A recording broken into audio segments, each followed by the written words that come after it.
नमस्कार, मैं डॉक्टर सोनाली नाइक। आज हम गजानन महाराज के पोथी का दूसरा अध्याय पढ़ने वाले हैं। उसके पहले एक मेडिटेशन कर लेते हैं। शांत बैठिए, आंखें बंद कर लीजिए। अपना ध्यान दोनों भुजों के बीच में लगाइए। लंबी और गहरी सांस लीजिए। आज्ञा चक्र पर देखिए। आप एक बहुत शांत और प्रसन्न जगह पर बैठे हैं। समंदर का किनारा है। लहरों की मधुर आवाज आपके कानों पर पड़ रही है। आप बहुत प्रसन्न हैं, शांत है। प्रभु श्री राम का ध्यान कर रहे हैं। साक्षात प्रभु श्री राम आपके समक्ष खड़े हैं। प्रभु को देखकर आप आनंदित हो रहे हो, पुलकित हो रहे हो, नतमस्तक हो रहे हो। प्रभु ने आपको आशीर्वाद दिया है कि आप शारीरिक रूप से संपूर्ण स्वस्थ हो, मानसिक रूप से संपूर्ण सुदृढ़ हो, सामाजिक रूप से संपूर्ण कार्यरत हो और ऐहिक रूप से संपूर्ण सफल हो। प्रभु के इस आशीर्वाद को पाकर आप आनंदित हो रहे हो, पुलकित हो रहे हो। प्रभु की शक्ति का कवच आपके इर्द गिर्द सदैव रहता है। इस कवच के भीतर आप सदैव सुखी, सदैव समाधानी, सदैव स्वस्थ और सदैव सुरक्षित रहते हैं। इसी के कारण आपका जीवन विलक्षण माधुर्य, अलौकिक उल्लास और अभूतपूर्व आनंद से भरपूर है। अनुभव लीजिए, धन्यवाद दीजिए। धीरे धीरे आंखें खोलिए। जय गजानन। श्री गणेशाय नमः। जय जय अज अजीत सर्वेश्वर, चंद्रभागा तट के ईश्वर, दीन बंधु पाहि माम। पूर्ण ब्रह्म रुक्मिणी वर, आपकी अनुशंसा के बिना सारा ही संसार है सुना। शरीर से प्राण निकलने पर कलेवर को ये है क्या पूछना। दिव्य शोभा सरोवर की जल के ही कारण होती, मधुर रस के कारण ही छिलके की है कीमत होती। इसी प्रकार कृपा आपकी शरणागत को समर्थ करती, पाप ताप दैन्य दूर करना यह है आपसे विनती। प्रथमाध्याय में किया कथन, महाराज ने किया गमन, इस कारण अति उदास हो गया था बंकट का मन। स्मरण सदा होता उनका, मन में ध्यान रहता उनका, खाना पीना छूटा नजर से, रूप न दूर होता उनका। मनोहर उनका रूप दिखे, उधर जिधर भी वह देखे। बच्चों का यह खेल नहीं लगन, इसे ही है कहते। बछड़ा उसको है ढूंढता, खो जाती जब गौ माता, वैसी ही बंकट के मन की हो गई थी तब अवस्था। मन की बात बताने को स्थान दिखा नहीं उसको, साहस नहीं हो रहा था पिता से कुछ कहने को। इस प्रकार उसके मन में कई चक्रवात जन्मे, कहीं पता नहीं लगा ढूंढा शेगांव ग्राम की। ग्राम में भवानी राम सज्जन लौटने पर करे प्रश्न, बेटा आज उदास सा लगता क्यों है तुम्हारा मन। मन में उल्लास नहीं, चेहरे पर तेज नहीं, ऐसी कौन सी तकलीफ तुमको है घेर रही। तुम तो नौजवान हो, जो चाहो पा सकते हो, ऐसा होने के बावजूद चिंताग्रस्त दिखते हो। अथवा तुम्हारे शरीर में घर किया किसी रोग ने। पिता से कुछ भी छुपाना नहीं चाहिए पुत्र ने। कुछ भी बात बताकर समाधान कर दिया कर, फिर से उनकी खोज में लगा घूमने गांव भर। पड़ोस में बंकोटलाल के एक सज्जन रहते थे। घर की जमींदारी थी पर अभिमान नहीं करते थे। वे देशमुख रामाजी पंत, उम्र में वृद्ध अत्यंत। उन्हें किस्सा कथन किया बंकटलाल ने साद्यंत। देशमुख बोले, सुनो बंकट, सुना तुम्हारा वृत्तांत। तुमने देखा वह कोई योगी ही होगा निशंक। योगी बिना ऐसी क्रिया दिखाई देती है कहाँ। पूर्व सुकृत बिना नहीं होता उनका दर्शन यहाँ। धन्य हुआ जन्म तुम्हारा, मिला जो यह योगी न्यारा। दर्शन मुझे भी कराओ, उत्सुक है मन मेरा। बस अब किसी प्रकार बीत गए उसके दिन चार, पल भर भी उसके मन से दूर हुआ न उनका विचार। भले एक थे कीर्तनकार गोविंद बुआ टाकलेकर, उनके कीर्तन से प्रसन्न हो जाते शारंगधर। वराड प्रांत भर फैली थी कीर्ति इन गोविंद बुआ की, घूमते फिरते शेगाव आए, मन में थी इच्छा कीर्तन की। कीर्तन रखा शिव मंदिर में, तैयारी की मिलकर सबने, नर नारी दौड़ दौड़ कर आए वहां कीर्तन सुनने। बंकट भी वहां जा पहुंचा, कीर्तन सुनने की थी इच्छा। रास्ते में एक दर्जी मिला, पीताम्बर नाम था जिसका। भोला था दर्जी पीताम्बर, भाविक उसके थे विचार। बंकट ने उसको बताया महाराज का समाचार। दोनों कीर्तन में गए, सहसा स्वामी दिखाई दिए, भीड़ के पीछे की तरफ कुर्सी पर थे बैठे हुए। फिर काहे का कीर्तन भजन, दौड़ पड़े वो दोनों सज्जन। जिस प्रकार द्रव्य का घट देख कर ललचाए कृपण, अथवा चातक को स्वाति घन, व मयूर को मेघ का दर्शन, व चकोर को प्रसन्न कर देता है रोहिणी रमन। वैसे दोनों अधीर हुए, थोड़ी दूरी पर खड़े हुए। खाने को कुछ लाए क्या, विनय से पूछते हुए। महाराज ने दिया उत्तर, तुम्हें जरूरत हो अगर बेसन भाकरी ले आओ, जाकर मालन के घर। बंकटलाल शीघ्र गया, भाकरी बेसन ले आया और महाराज के हाथ में भोजन हेतु रख दिया। खाते हुए भाकरी बेसन पीताम्बर से किया भाषण, नाले पर जाकर तुम तुम्बा भरकर लाना जीवन। पीताम्बर बोला, योगी वर, नाले में थोड़ा सा है जल, तुम्बा डूबने जितना भी गहरा नहीं है कहीं पर तल, और ऊपर से वह जल दूषित करने हैं जानवर, अतः अपने पीने के नहीं लायक है रत्ती भर। मर्जी हो तो अन्य स्थल से लाता हूँ जल तुम्बा भर में, दूसरा पानी नहीं चाहिए, उत्तर दिया महाराज ने। नाले से ही लाओ तुम जल, अंदर तुम्बे को डुबोकर, व्यर्थ अंजलि से भरना नहीं है तुम्बे के अंदर।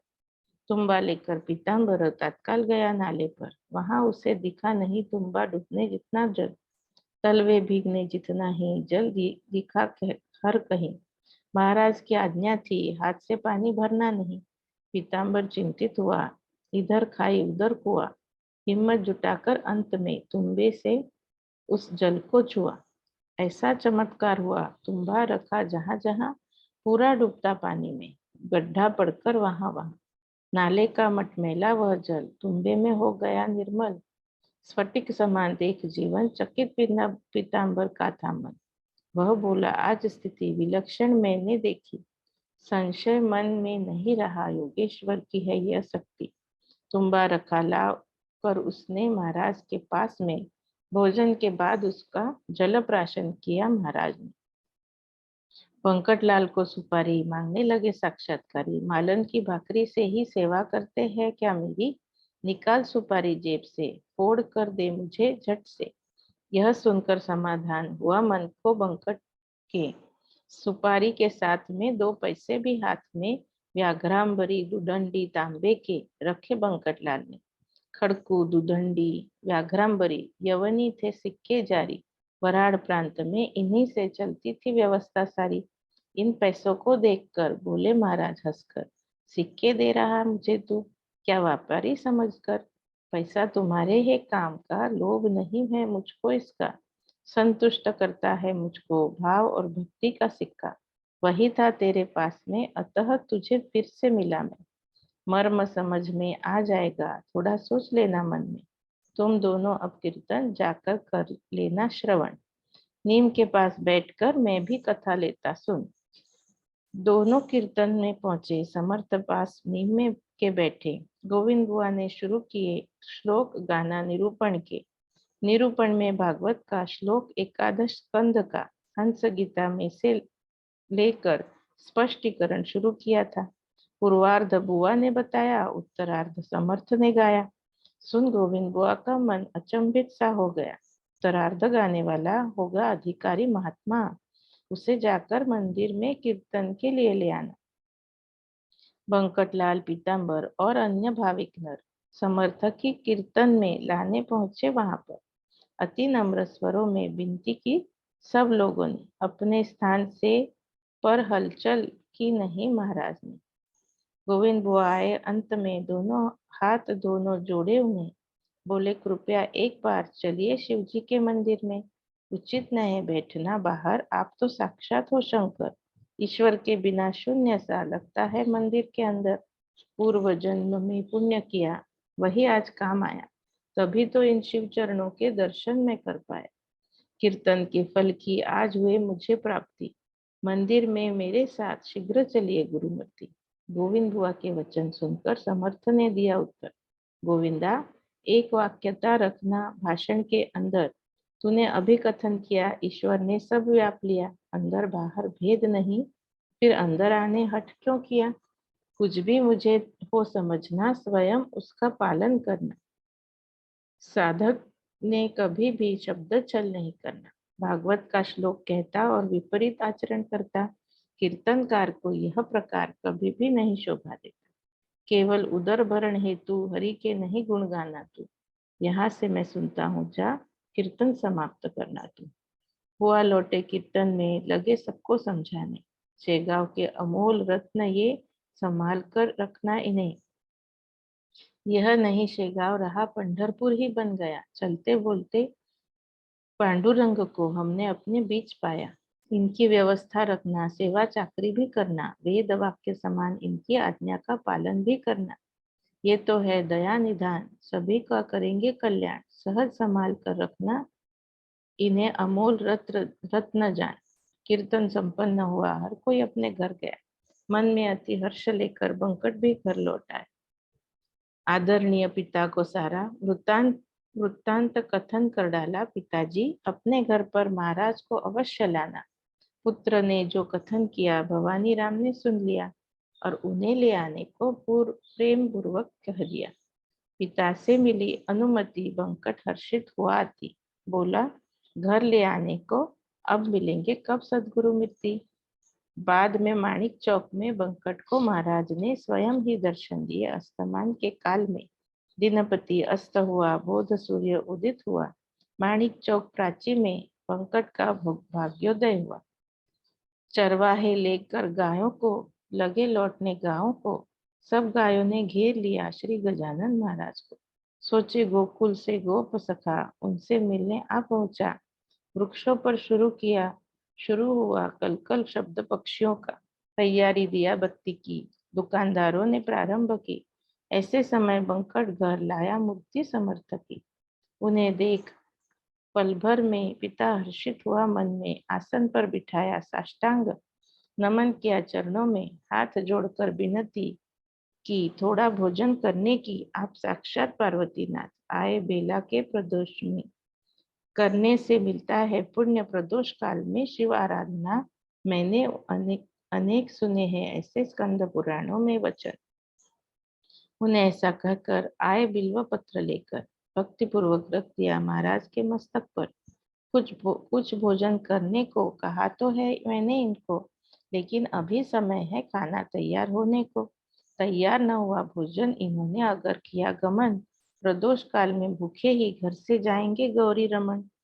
भवानी राम दुविधा में उपाय ढूंढे अपने मन में, जन समुदाय प्रचंड जमा हुआ था उसके घर में। सोचा उसने अंत में कुछ पूरियां है घर में, वे ही ले जाकर महाराज को अर्पण करूं तबक में। उन्हें सब कुछ है पता, मैं छल नहीं क्यों करता। यह तो सिद्धांत है कि भाव से मन शिव को पाता। हेतु पूर्वक अन्न बासी मैं खिला रहा नहीं, पक्की रसोई को बासी कहना भी उचित नहीं। जैसा सोचा वैसा किया, तत्काल भोजन ले आया, बड़े थाल में परोस कर समर्थ को अर्पण किया। पूरिया बादाम खारीक केले मौसम्बी मूली अनेक, माथे पर अबीर लगाया, गले में पुष्पहार एक। महाराज प्रसन्न हो गए, व्यंजन उदरस्थ किए, जो जो परोसा गया प्रेम पूर्वक लेते गए। 3 सेर अन्न आया, उदर में समा गया। महाराज ने रात्रि में वहीं पर मुक्काम किया। बंकट ने दूसरे दिन को मंगल स्नान समर्थ को करवाया हर्ष से। शब्द असमर्थ है वर्णन को, 100 के करीब गागर उष्ण जल भरकर नारी नर डालते रहे महाराज के तन पर। कोई सिककाई लगाए तो कोई साबुन लगाए, कोई प्रेम से महाराज के चरण कमल धोते जाए। लाए कोई इत्र दवना, कोई दूसरा कोई लाए ही ना, कोई चमेली तेल लगाए, सेवा के थे प्रकार नाना। वर्णित न हो सकते उपटन इतने प्रकार के, कहीं कुछ भी कमी न थी घर बंकटलाल के।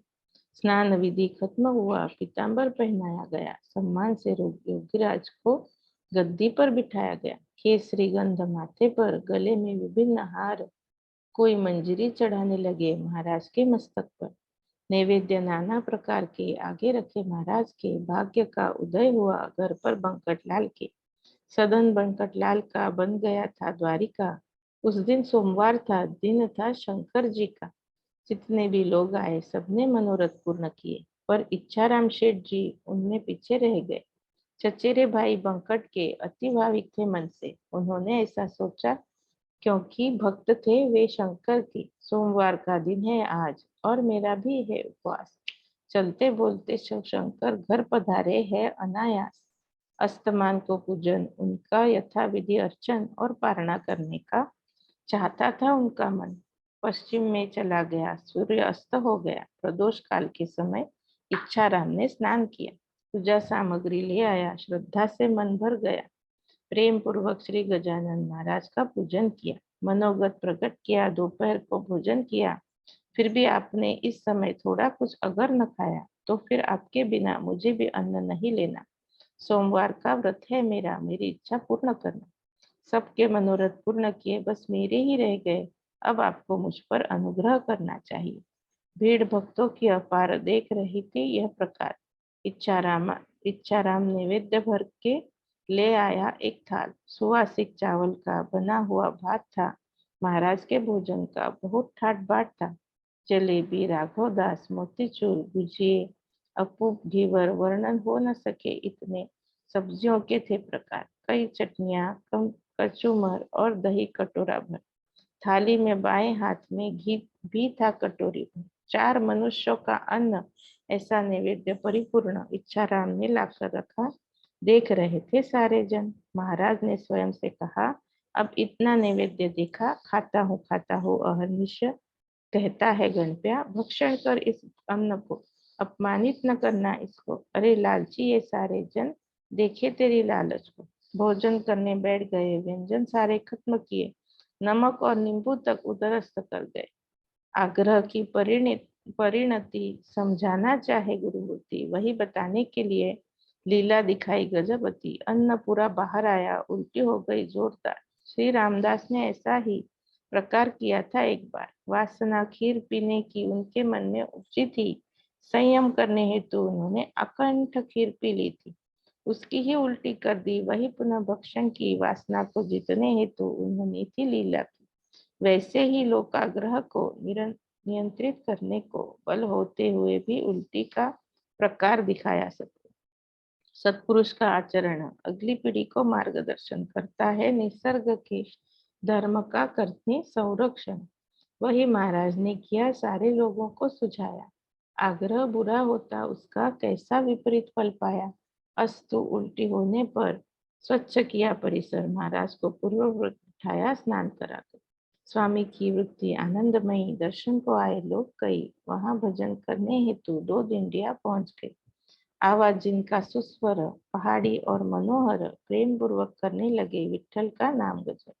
और महाराज इधर बैठे बैठे आसन पर गण गण गणात बोते यह भजन कर रहे सुस्वर।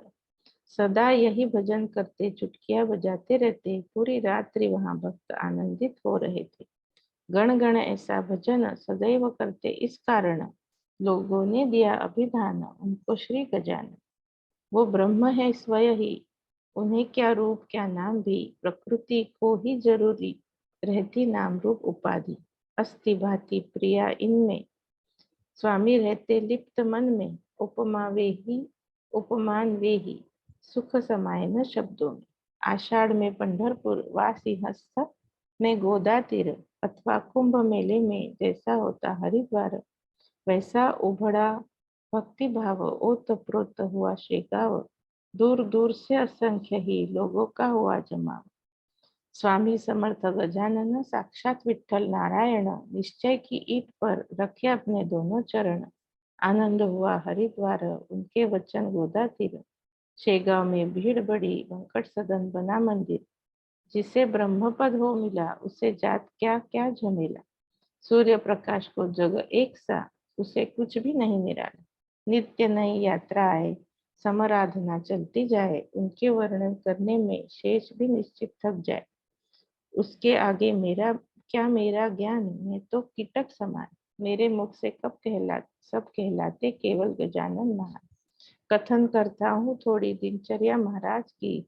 चरित्र गाने में सक्षम मति नहीं है मुझ तुच्छ की।